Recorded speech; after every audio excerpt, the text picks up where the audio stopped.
Welcome to the Movement Minutes with your host, Reed Nellis. Here, we pursue the human connection. We learn how to empower one another. We discuss clinical pearls. We discover our passions. We reflect on our capacity to achieve. We remain open to novel trends and concepts because regardless of our backgrounds or experiences, our successes or failures, we all speak the same language, human movement.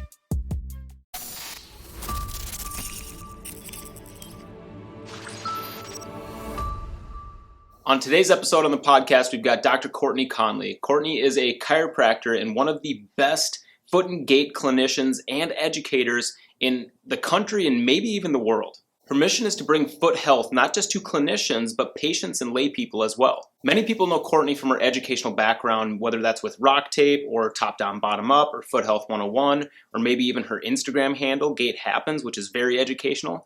But she's also a treating provider. She practices in a clinic in Golden, Colorado called Total Health Solutions. It's here where her passion lives. She truly loves working with individuals on these foot and gait cases. In today's episode, you guys will see that passion shine bright. She gets so excited about this stuff, and it inspires me, right? I hope you guys enjoy the conversation as much as I did. So join me in welcoming Dr. Courtney Conley.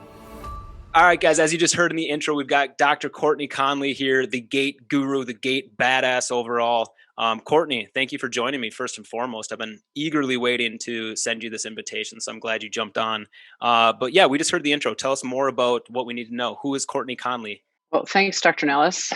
I've been very excited about this podcast all week. I miss talking to you. Yeah. So a little bit about me. I got into this foot and gait world a couple years ago, without dating myself, probably about 20. When I had a practice in Chicago, I worked in a couple of orthotic labs, made some orthotics, kind of went down that road, and then over the years, really found that we were missing something, right? We were missing the foot's interface with our environment and how important the foot function is for the rest of the kinetic chain. So I kind of, drifted off and then went into the world of functional feet. I have a couple practices out in Colorado. I started Gait Happens about, maybe 3 or 4 years ago. And it started off with me just getting pretty excited about some foot stuff. I made some pretty bad Instagram videos. I remember those videos. It's funny you bring that up because it's one of the first things I wanted to talk to you about. So yeah, I for those who don't know, I started my career with Courtney down in Colorado, and I worked down there for 3 years, something like that. And I was literally one door down from somebody I look up to majorly now. So like the number of times that I knocked on your door and be like, Conley, you busy? I got a questions to ask you. And there'd be like a 45-minute deep dive into foot and gait stuff. So yeah, I was able to pick her brain very much so, probably annoyingly so, for a couple of years there. I loved it. When I was down there, Total Health Solutions had an Instagram. Courtney Conley had an Instagram, but she had no clue how to use it, everybody. And now she's like ultra famous on Instagram. So I'd like to say you've come a long way from me helping you along with these videos way back when. And that's a lot of your help. You've learned a lot. I think we can all agree you've still got some learning to do occasionally, but the content has gotten 1,000 times better. So proud of you. Thanks, you kind of just touched on this of being interested in foot and gait stuff for 20 years now. But like you said, you just really did a deep dive in the last few years. What was kind of the, motivating factor recently to really niche down into foot and gait alone? Gosh, I think when you're in this business and you do it for so long, you have to have, your heart has to be in it at all times. Like you have to find that passion, that, thing that gets you excited. And the foot and watching people walk and getting them to move better gets me excited. And it's never old. Like there's never, I'm never not excited to go to work. And that was always one of my kind of missions was, we all spend a lot of time at our jobs. Right. Mm-hmm. And I always wanted to love what I did, or why bother? So, I'm a chiropractor and, I put my time in and did a lot of whiplash and all the stuff. The hoops you have to jump through to get paid. the personal injury cases. And, Yeah. and it was a very good day in my career when I finally told our office manager, you know what, like, if it's not a foot and gait case, then, but we have a practice, right? And there's other people that like to do those things. So it's like, Yeah. I only want to see foot and gait patients. And then I think that also makes you excel at that, you know, at that niche, right? 100%. I've got a whole plethora of questions to ask you on this niching down idea. But I think this is something that's scary I mean, I've been in practice for 6-ish years now, and like, it's scary for me to turn patients away because that's money potentially, right?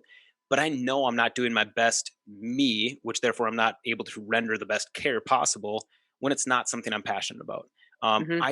I love 85-year-old osteoporotic women. They're great people. They make great banana cakes and stuff like that. But I don't like treating them, and nor do I like treating kids. So like, understanding what you don't like is almost more beneficial potentially Sure. for some people than what you do like. So I love that idea. My mentor used to tell me, when I started getting into this foot stuff, he's like, you want to be the foot person? He's like, coming out of chiropractic school, you're like, well, if I only want to treat feet, I'm going to be closing my doors to all these other potential patients. So from a business perspective, it's hard for you to wrap your brain around that.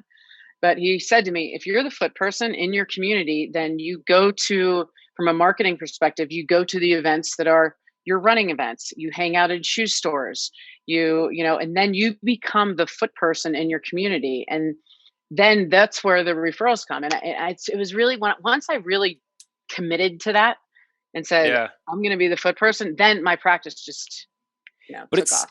I mean, I'm sure you've had these growing pains and that leaning into the idea as well, but like, it's scary shutting your doors to everything else and turning people that you could do a beneficial service to away. And it's almost like egotistical in a manner to some extent, right? Yeah. And it took me 10 years to get there. Like, in my practice, I was taking, and I was learning. I was like, seeing all sorts of cases. And then once I've really found, I'm like, oh, I really love this stuff. Yeah. And then that's when it happened. Yeah. I think people ask me all the time, like, why'd you get into sports chiropractic or chiropractic if you're just going to do a bunch of exercise anyways? Like, why didn't you go to PT school? Like, well, it was easier for me to own my own business as a chiropractor, and I want to wear gym shorts and a t-shirt every day. So there's an easy answer. Like, There you as go. you well know, I don't work well for other people. I work well by myself. So sorry for being an awful employee there. I have to say, you were one of the best. We miss you Ooh, dearly. you hear that, Jesse? Coming at you. Inside jokes. So changing gears a little bit, foot and gait still, right? When we talk about, and you mentioned this earlier, of the foundation of the biokinetic chain, is it cliche to you to talk so much and hear about the tripod and foundation and ground up stuff? Or, I mean, how much can we bash that over the head before it's too much? I don't think it's too much at all, because it's, you know, because we're in this world, we think that that's just well known information. Right. But if you get out into the mass population, a lot of people are not aware of this type of work. I mean, we are I'm one of the founding members of the Healthy Foot Alliance, and it's with Dr. Ray McClanahan. He's the creator of Correctos. Nick St. Louis, who's the Foot Collective. Jeff Schub is a doc down in Miami, and then John Polton, who started it. He's the developer of a children's functional shoe, Splay Athletics. So Display, we yeah. all got together, and our goal is like, we want to educate the masses on functional feet and how important it is. And we are a very, very small percent of the population. So when I see patients come in my door, I assume that they know that I'm going to be like talking about the tripod or even the quadrupod of the Yep. foot, because I just assume that that's knowledge, and it really isn't. It's a very small percentage of the population that understands that concept. I think the same could be said for something as simple as breathing. And now breathing in the mainstream has gotten a lot bigger in the, like, especially with quarantine and this whole COVID thing. A lot of people are spending more time at home with a lot of stress and things like that. And taking a minute to just breathe for, down regulatory effects is something. But when we're talking about breathing for performance, that's something where I just had a patient in today who had a complete xiphoid removal. Super interesting case, by the way. Yeah, super interesting. We got back to breathing, and it confused him because he's an elite power lifter. But like, it's something that I thought of like, well, yeah, of course we're going to talk about breathing, but it just completely went over his head, and we had to kind of Sure. backtrack and kind of not talk down, but step down my level to kind of build him up. So I think the same could be said definitely for foot and gait foundation. Yeah, and I think you brought up a good point. Like the last year of our lives being, pretty much homebound and everybody's staying home. I think the two biggest things that have been brought up the most has been a breathing perspective, right? Because of all the tension, right? So stress, all of that. But then also a lot of people have been barefoot Hmm. because they've been walking around their house and they haven't really gone outside. And people have been like, hey, I've been taking my shoes off and walking around barefoot at home. And it's been really cool to see because people are like, my foot feels better, and don't get me wrong. There are some cases where we get where they're like, I've been walking around in a Hoka for 10 years, right? Right. Super So cush. much support. And Yep. and then they're walking around barefoot in their house and now their heel hurts. So it just brings up it's an interesting kind of thing to talk about because has it helps people at other times if the foot has been braced or is not strong, then you run into different problems. So that's really what I'm so excited about is to because I think it's so important, Reed, to educate the public and the population on how important it is if we have a strong foundation, how much more efficient our systems are. Yeah, that ground force reaction being adequately displaced through the foot is going to change how it interacts with the ankle, with the knee, with the hip, with the low back, all the way up the chain, right? You kind of touched on something there that I want to get into. When we're retraining gait, and I do this too. So, again, speaking as a devil's advocate here to some extent, when is it wrong to try to change somebody's gait? You just mentioned the idea of taking somebody from a Hoka down to barefoot. We're talking a 2.5 centimeter heel to toe drop down to essentially zero drop barefoot, right? When is like the most common too much too soon case that you can speak to? Um, so you mean so two questions here. You mean from a perspective of gait retraining, or when you're decreasing someone from a? Both. I mean, like we could speak to, is pronation bad? Is hip extension necessary? Like all these things. And Oh, when, slow down, slow down. There's yeah, so right. many good Like questions. He's right. I know. And so when we're talking about like gait retraining, let's say we have, I don't know, let's pick foot pronation, right? So if we have forefoot pronation, not full foot pronation, to what degree, like what would be somebody you'd want to change forefoot pronation for in their gait patterns versus somebody you'd be okay leaving it alone? So let's just get this point out there. Pronation is not bad ever, and the It's course that I'm necessary. writing right now, we talk about it all the time, and you know one of the things we're talking about in this course is when your patients will come in and they'll say, I'm a pronator, I'm a supinator, I'm an overpronator, and they're classifying themselves um, with something that doesn't help anybody clinically. When we classify a patient as a pronator, we're basically saying, well, you're doing something that the foot is supposed to do. Right. So, pronation is not bad. Pronation has to happen in the gait cycle in order to absorb shock. The thing that has to happen with pronation is it has to be controlled. Right. Just like with any motion, it has to be controlled. So, when I'm assessing patients, you have to see where along that kinetic chain they're starting to lose control. So, for example, if you notice that they're hanging out in pronation for too long, their rear foot is pronating too long. So it's all about timing with the foot, right? So the rear foot hangs out in pronation too long. Then you need to start thinking to yourself, well, how can they not control their rear foot? What is the eccentric control of posterior tibialis doing? I like to call the soleus the posterior tib's best friend, powerful supinator of the foot. Um, can they do 20 single-legged calf raises and have the heel invert? If they can, but you're still seeing a lack of control of pronation, then you need to search up the chain Yeah. because maybe it's not a foot problem. Maybe it's an eccentric problem when the heel strikes the ground of glute max control, because glute max, right, is only active eccentrically right when the heel strikes. Yeah. So if you see that excessive rear foot pronation that's not controlled and you've kind of ruled out that it's not coming from the foot, you search up the chain and you look for eccentric control of biceps femoris, glute max. So something I like to that tune, and this, you didn't even answer my question, which I love, because now we're just expanding into a free for all tailspin, and I love it. Because this is 99% of our conversations is like, hey, let me just pick your brain on this, and a billion other rabbit holes we go down, which I love. I thought you said why is no. This is good. This is good. So something I like bringing up with that instance is kind of an analogy of like a giant ass train versus a small train.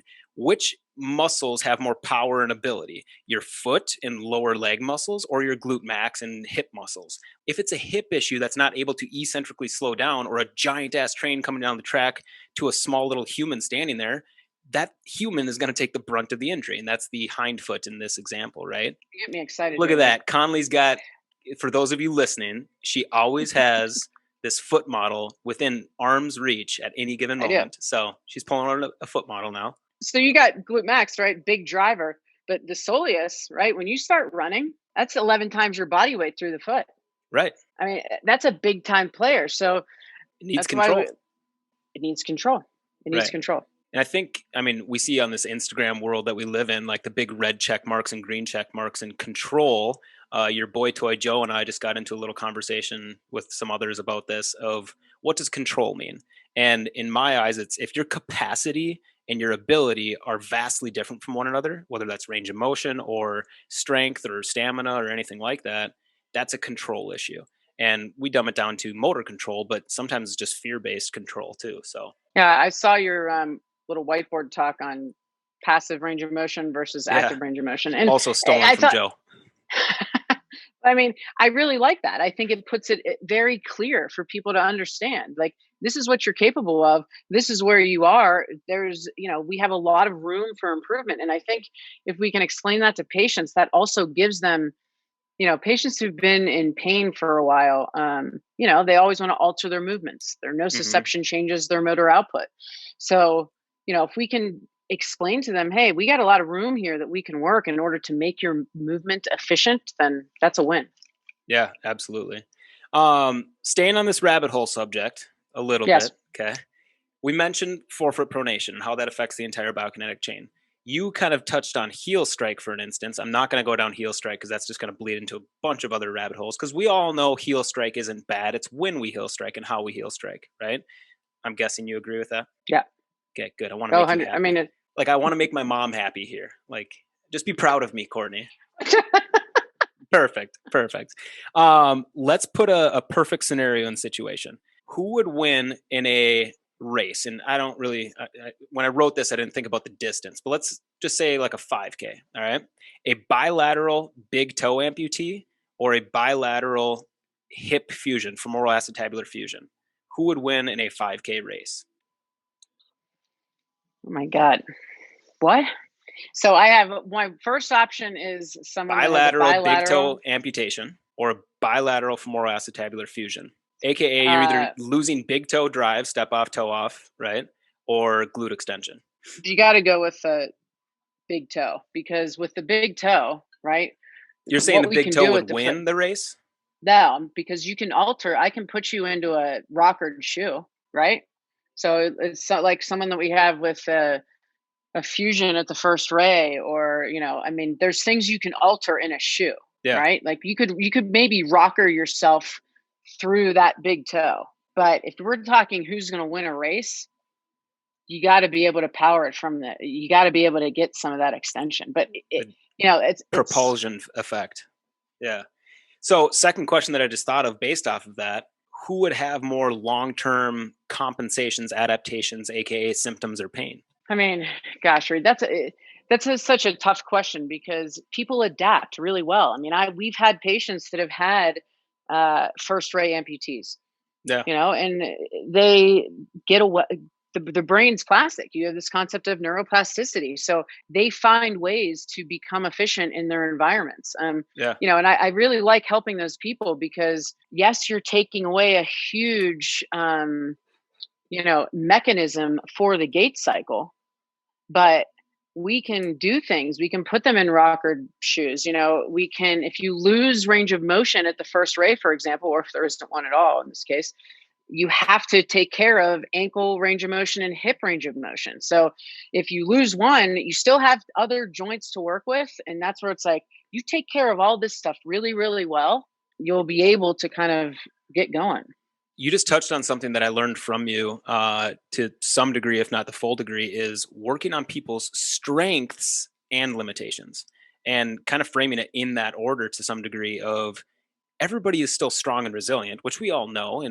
But when working with patients and clients, like they come in with such a, oh my God, everything's falling apart. I have to see you because of this. And letting them know that they still have strengths and we're going to still play into those, all those other players in the realm is paramount when working with those kind of people, right? 100%. 100%. You have to, everybody always has something that they can do. Right. So, and you have to keep moving. So if it's, movement, I think is so important, not only, and I'm speaking from just my own personal brain, but yeah, if I don't move, nobody wants to hang out with me. 2 to 3 days of me not doing, me getting my yayas out, it's not fun for anybody. So, when have you ever not moved for 2 to 3 days? Coming from somebody who like runs up mountains and all that stuff. But it's important, and I know how it is and that's the type of patients too that we tend to see a lot of, right? Right. Because they can get very hung up on these injuries, and it's, we have to be able to say, okay, we can still do this. You have to respect your body. One of the things I've been saying lately is I wish I could change the physiology of connective tissue. Like, I wish I could say that by tomorrow, your connective tissue is going to feel better and you're going to be able to run and do whatever it is you want to do. Yeah. I can't do that. Right. So you have to respect the rehabilitation process. You have to respect the physiology, and this stuff takes time. But just because you can't do this right now doesn't mean you can't do anything. Like, there's always something we can find. Right. I think that's so important for you to say, and for both clinicians who are listening and watching, as well as patients who are listening and watching to hear, is managing expectations and actually listening to this advice from somebody like you is when I tell you it's not going to feel XYZ better or get XYZ more range of motion in 2 weeks, I'm not saying that as a pessimist because I'm an optimist and a realist. I'm saying that because, if you believe that I'm really damn good at, which I think I am good at my job, but I'm not a magician, right? And I can't change tissue tolerance. And if you expect to be 90% better, 90% range of motion in 3 days, it's just not possible. Like, yeah, there's no magic pill for that. And if there is, find it. Yeah. I mean, patient education is huge. I mean, dealing with, in some level of pain and discomfort is okay. I mean, if you look at rehabbing, which I think is a very difficult thing to do, like an Achilles tendonitis, it's a green light if you wake up the next morning and you're sitting at a 5 out of 10. Yeah. Right. So, pain is a very poor objective outcome, right? Because it's just so different across the board. But, being able to say to our patients with an Achilles issue, it's, hey, if you're going to have discomfort tomorrow morning, but if it's no worse than what it was, then we still load, we still train. Yeah. Right? There's still a glimmer of hope there. I mean, can you speak to an Achilles tendonitis? Have you gone through that at all? Just a little bit. Courtney has walked the walk and talked the talk through her own injuries. Let's put it that way. Yeah. I mean, my kind of sport was triathlons when I was in Chicago, and it was swim, bike, run. And I had no idea what I was doing. It was, I just went out there, and then I started to get a little older. And then I started, and when I was running, I was in a very aggressive orthotic. I have a pretty aggressive bunion on my right foot, on both feet, actually. Ballet shoes when I was a kid, but running in orthotics, training for these races and trying to brace my body to what I thought was needed to prevent things like, valgus. Right.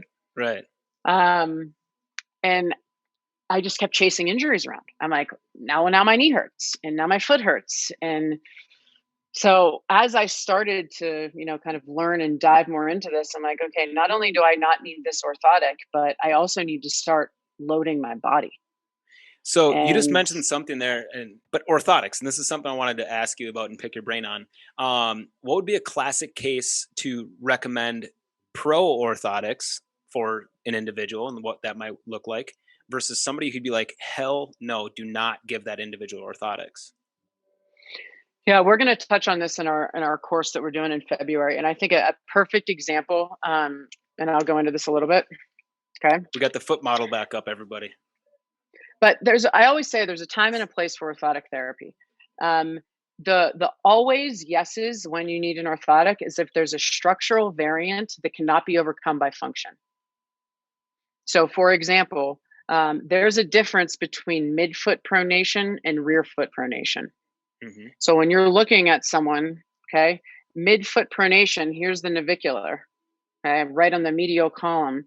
When they're standing, okay, their foot looks like this, right? So their navicular is basically on the ground. Mm-hmm. That is a structural problem that occurs at the midfoot, okay, or it can be a very rigid foot type too, which I think people get confused. They see the pancake foot and they're like, oh, this is a very, very flexible foot. A lot of the times, without getting into the mechanics here, that can be a very rigid foot that when the big toe hits the ground, it pancakes the foot. But you can have this kind of very flat midfoot. Sorry, I'm holding up a pedograph. Oh, there it gets a little bit better. It's like this, a non-rigid navicular though. Like, interesting, but very flat pedograph, right? Yeah, and I think the difference is when you see that midfoot pronation, right? And another way to assess this, Reed, right, is you take that person. So in a flexible midfoot, when you take them non-weight bearing, their foot will come into a little bit of inversion. They'll be able to supinate the foot.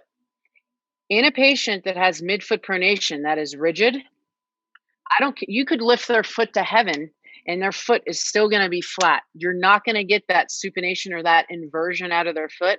And that's when you know that no matter what you do to this foot, that's a structural issue and you're going to need some type of orthotic. Yeah, you can't coach yourself away from that. Rear foot pronation, on the other hand, is when you're looking at someone, and this is more common, thankfully, okay, is when you look at them from the back and it looks like they have a little bit more of excessive calcaneal eversion. Right. Yep. So they otherwise just known as the like Boeing sign. Yep. Yeah. So it looks like the foot just got a little lazy over time. Rear foot pronation, strengthen all day long. Your calf raising, your foot intrinsic strength, your, everything you can do to try to control and strengthen the foot. Those patients, I would be very hesitant to use an orthotic in because, why? Why when we can strengthen the foot? Yeah. And with that being said, with those patients with rear foot pronation, when they first walk through your door, they might show up with plantar fasciitis, right? They can't control their motion. If you look at the research, orthotics help greatly with patients with plantar fasciitis. But here's the kicker, from about 2 weeks to a year, right? Because you're offloading the tissue. While you offload, it's orthotic therapy, right? You're strengthening the foot. Your goal is to remove the orthotic eventually. But the problem is we have patients that the orthotics have helped 10 years ago. And they're like, well, these orthotics helped. I've been in them for 10 years. It's like, and right? Nobody ever told them to take it out.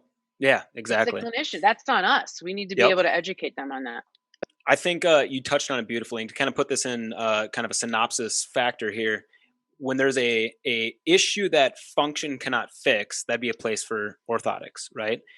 But with that being said, orthotics to some degree, when they are necessary, are a crutch to an extent, right?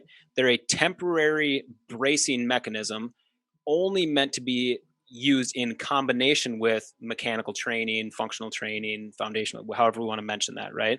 Yes. Beautiful. And beautiful.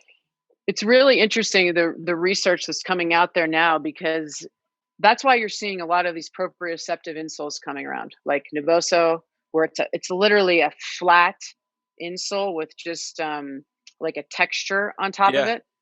Because what they're finding is that, the old school kind of concept of here's a flat foot and I put an orthotic under it and it changes the kinematics of the foot is not the case. It's more of force and kinetics, right? Yeah.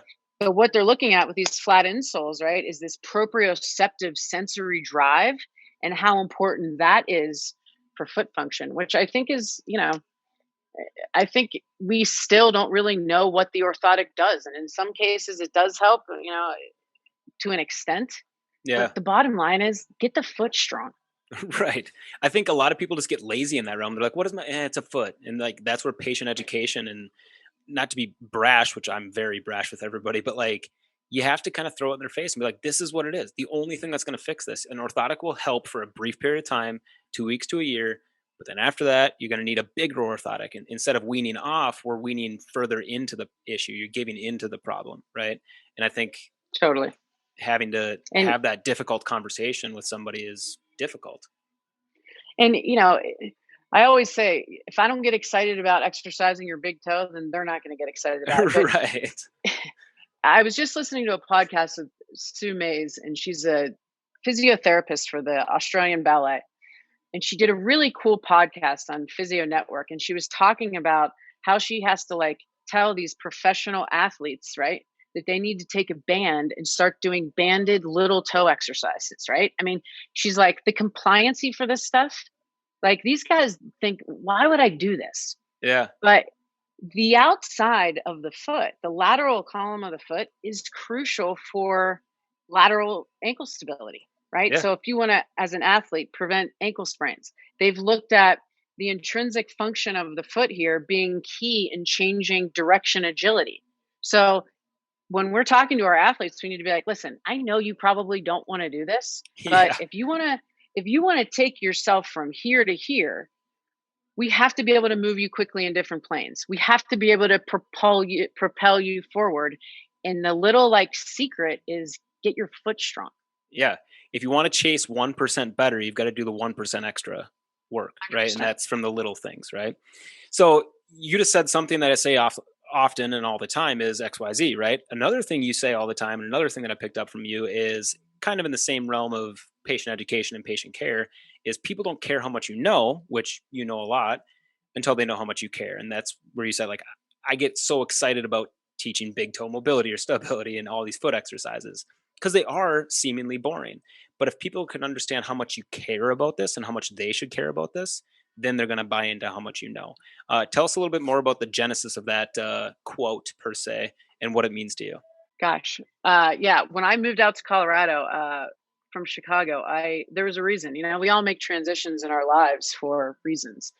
And I wasn't well in Chicago, physically or mentally. And I remember coming out here and I was like, man, I got to keep walking up that mountain for a reason. And there'd be days and I'm like, I was in all those orthotics and my feet hurt and so it was kind of a personal mission of mine. And I guess for selfish reasons, because I had to get up there.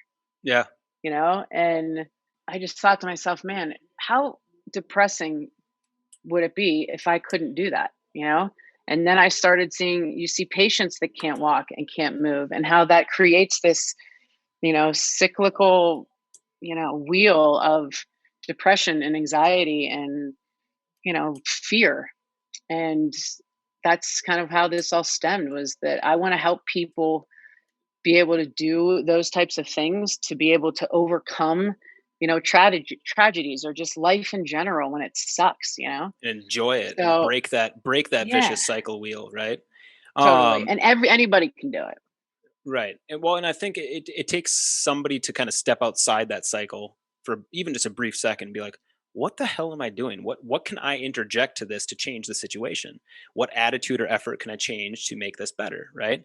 Yep. And I think something that you do so well is actually give a shit. You actually care about patient care. And you bring that enthusiasm and hope to people so well. Another thing you do quite often is, with or without COVID, I don't know, because I haven't seen you work with patients for a while, but hug so many patients. Actually, I don't think so. Again, I worked with Courtney for a couple of years, 3-4 years down there. I don't think I ever hugged like more than a handful of people in my life until I started working with Courtney. And then it was like every day, like, oh, here's a big hug. And it kind of freaked me out the first time. Like, I think that you hugged me the first time I met you. And yeah, it was weird. What does that translate into? Like, how do you see your patients when you have that kind of relationship with them? Are they truly like family? Yeah, it's not only because you're Italian, like everybody's family. I was just gonna say I'm Italian. I have to just, and this is personal too, but even when I was going through my divorce, my coming into that office was like my happy place. Yeah. You know, I loved coming to work. I loved being surrounded by the people there. I loved the patients, and I think that's important. And if you can't, you know, I do. I you create relationships with them, and you have to watch with the patient boundaries and doctor boundaries, and everything's so like PC lately. But Yeah. I hug my patients. I mean, that's important to me, and it's I think that effective touch, as we use in the rock tape world, Yeah. is important. Absolutely, absolutely.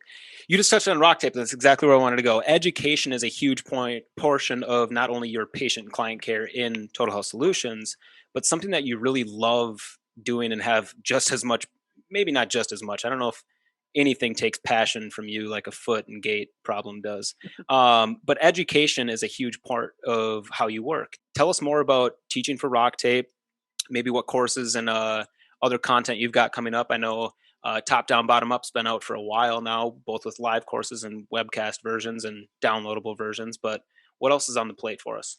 Yeah, rock tape was really the just a huge catalyst for my career, and I'm very, very grateful for that team. I've learned so much from them, and it was great to have you and Caroline come along, and it was it's a very, very good community of people, and that kind of built a platform for everything else. It gave me the confidence to teach, because I really didn't do a lot of teaching prior to rock tape. And then Joe and I created Top Down Bottom Up, which is just kind of a lower extremity um, online or live course. Hmm. And then we started kind of, basically responding to what people were asking for. We were getting, hey, I want a foot course specifically on foot function, which there's not that many out there. Yeah. There really isn't. So then we started doing more online courses because of kind of the world in which we live. So that's kind of how that all got started. Yeah. So now you've got Foot Health 101. You've got memberships available through Gait Happens, right? What else? I mean, you've got this course coming up with a Splichel. How do you pronounce her name? Splickle, Emily Splickle. Yeah, I don't know. Yeah. I should have just said Emily. That would be way easier to pronounce. um, yeah, the membership program has been really awesome because our social media kind of following is really split in half, like literally 50-50 with the layperson and then the clinician. Yeah. So when we developed the two memberships, the foot function is for the layperson, right? And there's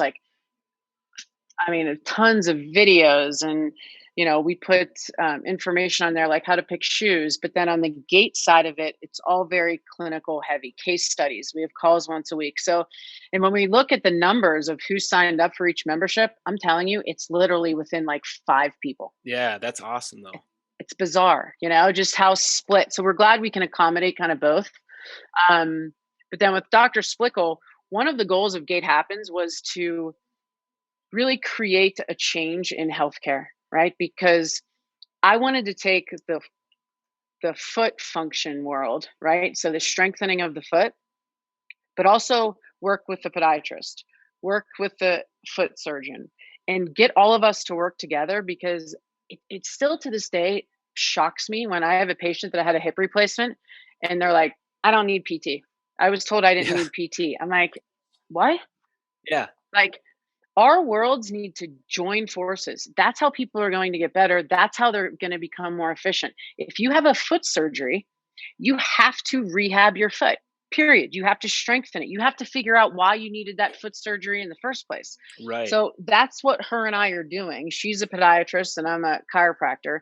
And we're taking common diagnoses like hallux valgus, bunions, neuromas, and we're saying, what would she do?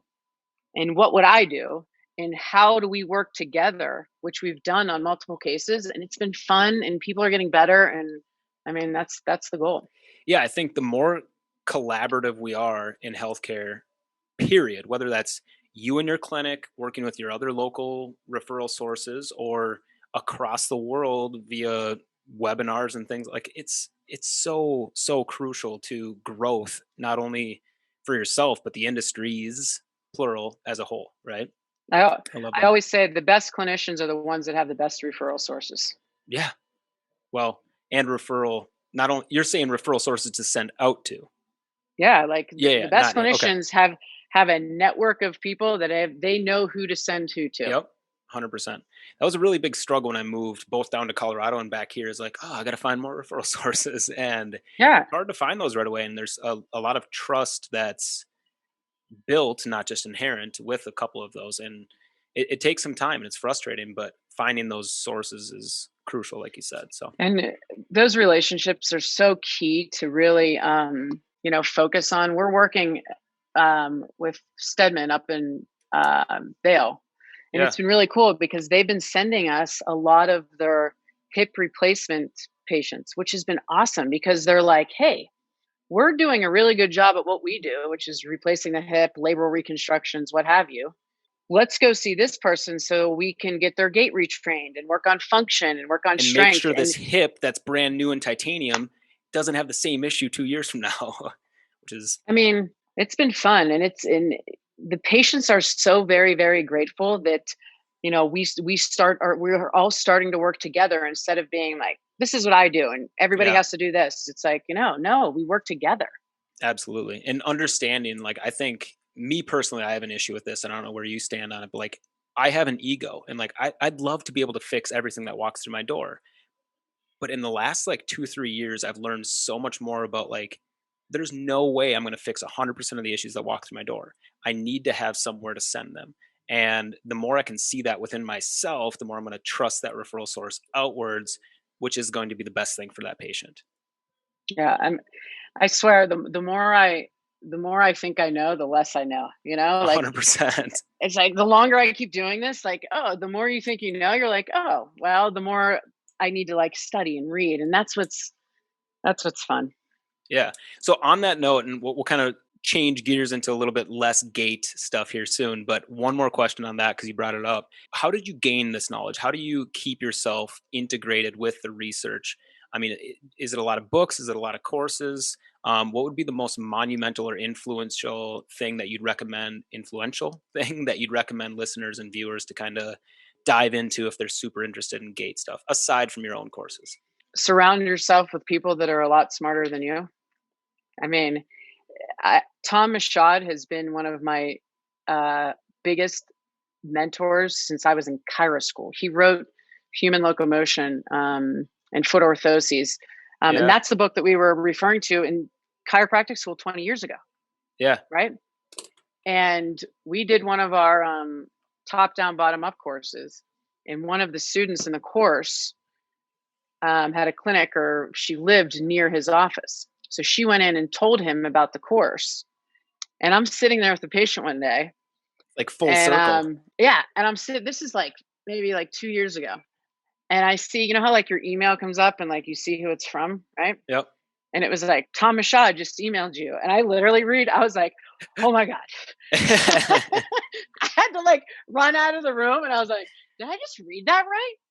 And then That's when I so was done, I awesome. read the email, and he was like, "Hey, I just wanted to reach out to you. I heard that your course was really great, and it was like one of the best moments in my career. And now I probably talk to that man once a week, Yeah. every other week. I mean, he is so kind and so generous and so humble, and that's how I've been able to. I kind of, I've surrounded myself with my mentors, and I read all the stuff, and I talk to them and learn from them, and staying humble in a world where you have to be. Yeah. I think two things you just mentioned there is one, Courtney's not lying. I text her at 6 o'clock her time one morning while I was reading research and about this podcast coming up. She's like, how did you know I was up? And sends me a screenshot of her reading some research stuff. So she's not lying. She does read research constantly. I think that's one thing that a lot of clinicians and lay people need to do more of. Google Scholar the heck out of things. Don't WebMD it. Nothing against WebMD. Don't Facebook it or Instagram it. Nothing against Courtney's Instagram. But like, if you want to get the facts, go to the research. And yes, they're, I don't want to say challenging to read, but it's not like reading a novel. It gets a little bit boring and stuck in the weeds with some research, but that's where you find the facts from. So, A, read the research. B, people are humble and modest. Don't be afraid to reach out to those that you look up to. And Yeah. yeah, if they're busy, like we all are, they're not going to get back to you on beck and call. I mean, it's going to be some time, but everybody wants to help somebody. Like that's in human nature. And you'd be surprised if you're looking up to somebody, infatuated with how they work, just go ask them to shadow and just pick their brain a little bit. And be respectful of that, of course, but people want to help out. So don't be afraid of doing that, right? Which is how I ended up in your hands. Hey, Courtney, you looking Yeah. for somebody to come hang out with you? Yeah, sure. So, um, like I said, changing some gears here a little bit to some extent. We've got a couple questions coming up that I ask every guest on the podcast. But before that, I've got maybe two special questions for you. You ready for this? I'm ready. Okay. Marry one, fuck one, kill one. Okay. You familiar with the game? No. Okay. So you get to marry one of these options, you get to fuck one of these options, and you have to kill one of these options. All right. Toe spreaders, Joe Lavaca, and foot maps / petagraphs. Marry one, fuck one, kill one. Oh my God. Read. I got to put you in a sticky situation somehow. Well, marry one's got to be Joe. Well, I figured that, but I was curious. I almost said toe spreader, and he would have been really That's what mad.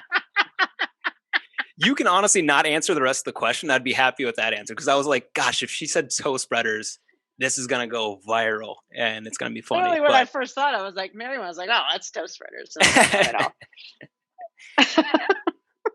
That's really all I wanted to hear from that question because I don't really care about anything. I just wanted to make sure that you'd marry Joe. That's really all I care about. All right, same question: marry one, fuck one, kill one. Pearl Jam, Nirvana, AC/DC. Marry Pearl Jam.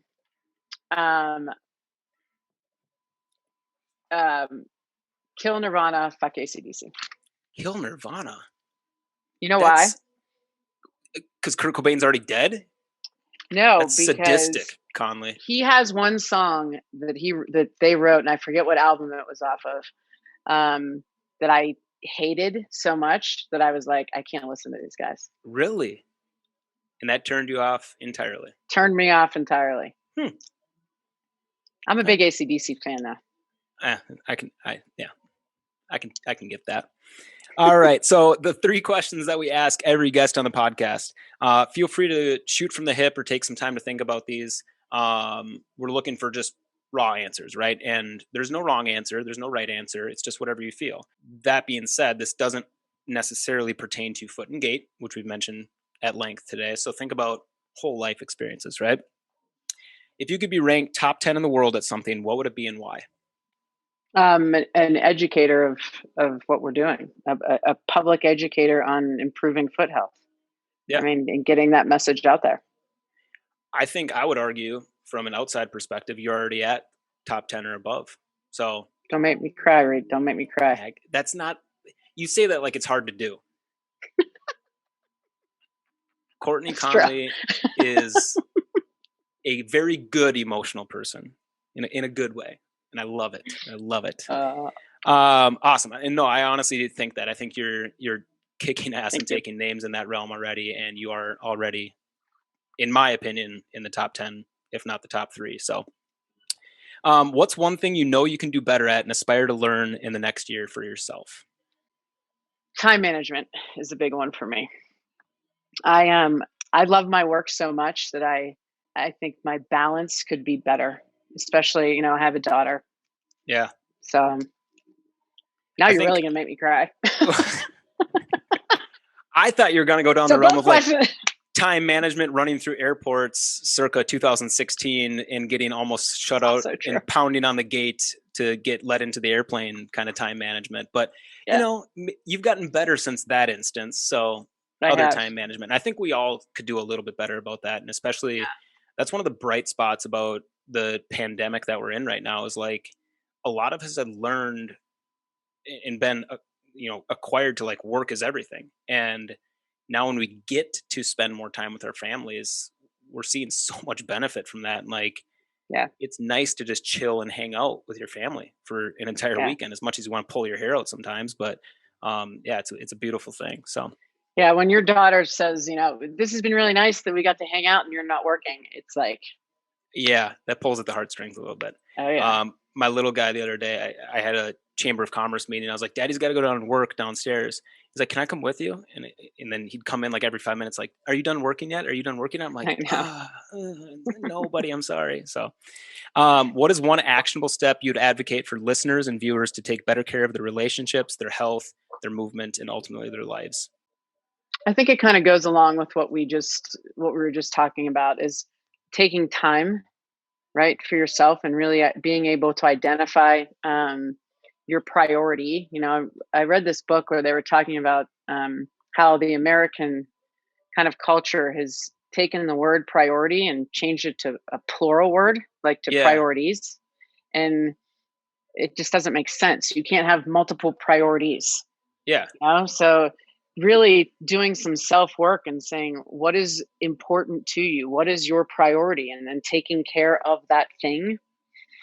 And then once you do that, then I think things and life and work, everything becomes a little easier.